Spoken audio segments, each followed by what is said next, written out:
तो दोस्तों इस समय अगर हिंद महासागर की बात की जाए तो सब कुछ नॉर्मल है ऐसा कह देना सही नहीं होगा।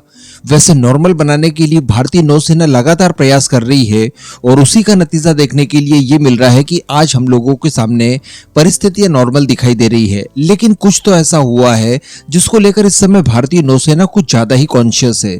न केवल डीआरडीओ द्वारा खतरनाक मिसाइलों के लगातार परीक्षण करवाए जा रहे हैं, आगे और भी होंगे। कई सारे युद्ध अभ्यास चल रहे हैं।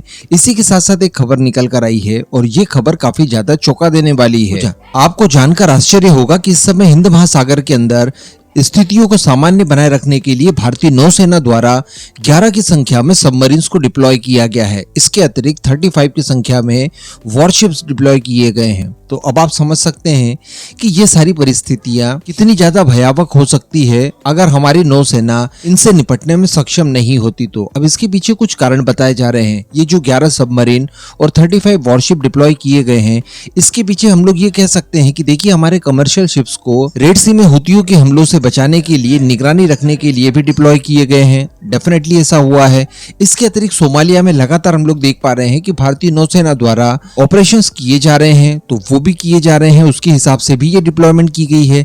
लेकिन बताया ये जा रहा है कि इतनी बड़ी डिप्लॉयमेंट के पीछे यही दो कारण एग्जिस्ट नहीं करते, बल्कि एक तीसरा प्रॉब्लम भी है चाइना नाम का, जिसका इंटरफेरेंस इस समय हिंद महासागर में थोड़ा सा बढ़ गया है, जिसे रोकने के लिए ये सारे प्रयास करवाए जा रहे हैं। हम सभी जानते हैं कि आने वाले कुछ ही महीनों में भारत के अंदर जनरल इलेक्शंस होने वाले हैं। मामला वैसे ही काफी ज्यादा सेंसिटिव है। ऊपर से एलएसी से लेकर समुद्र तक ये जो कुछ भी परिस्थितियां जनरेट हुई है, इन्हें काउंटर करने के लिए ये सारी डिप्लॉयमेंट भारतीय नौसेना द्वारा की गई है। और ये जो भारी भरकम डिप्लॉयमेंट है, ये अलग अलग एरियाज में डिस्ट्रीब्यूट कर दी गई है। कुछ पश्चिमी छोर पर है, कुछ दक्षिणी छोर पर है, और इस तरह से समस्त एरियाज की निगरानी रखी जा रही है। और बताया जा रहा है कि इस डिप्लॉयमेंट को पूरे 100 डेज कंप्लीट हो चुके हैं। तो अब आप यहाँ पर हमारी नौसेना का डेडिकेशन समझिए। हम लोग घर पर सुरक्षित रह पाएं, इसके लिए उन्हें किस तरह के प्रयास करने होते हैं। अब इसी संबंध में कुछ और चीजें भी निकलकर सामने आ रही है जो आज आपको जानना है, और उसको जानने के बाद आपको डेफिनेटली हमारी नौसेना के ऊपर गर्व होगा। ये जो 100 दिनों की प्रक्रिया थी जिसके तहत भारतीय नौसेना द्वारा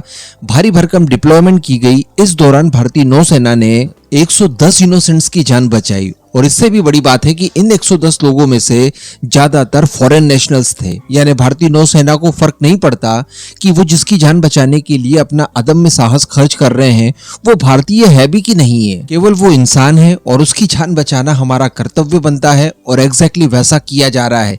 इसी वजह से भारतीय नौसेना की तारीफें पूरी दुनिया में हो रही है। इवन फिलीपींस की तरफ से तो भारतीय नौसेना को और भारत को इन सब चीजों को लेकर बॉस भी कहा गया है, और चाइना को चिढ़ाने का प्रयास किया गया है कि देखिए आपकी नौसेना किसी भी काम की नहीं है, केवल हवाई फायरिंग कर पाती है, जबकि भारतीय नौसेना 2600 किलोमीटर दूर जाकर 40-40 घंटे का ऑपरेशंस करके समुद्री लुटेरों से न केवल जहाजों को वापस रिकवर करती है, बल्कि उन्हें सरेंडर भी करवाने के ऊपर मजबूर कर देती है। और इस तरह की चर्चाएं और इस तरह की तारीफें न केवल फिलीपींस बल्कि अमेरिका और पश्चिम के अलग अलग देश भी कर रहे हैं। इस बीच भारतीय नौसेना ने 110 जानें बचाने के साथ साथ 15 लाख टन सामान को भी सुरक्षित किया है। ये वही सामान था जो कि जहाजों के साथ हाईजैक हो गया था। और ये जो 110 लोगों की जान बचाई गई है, इसमें 45 भारतीय थे, बाकी के फॉरेन नेशनल्स थे।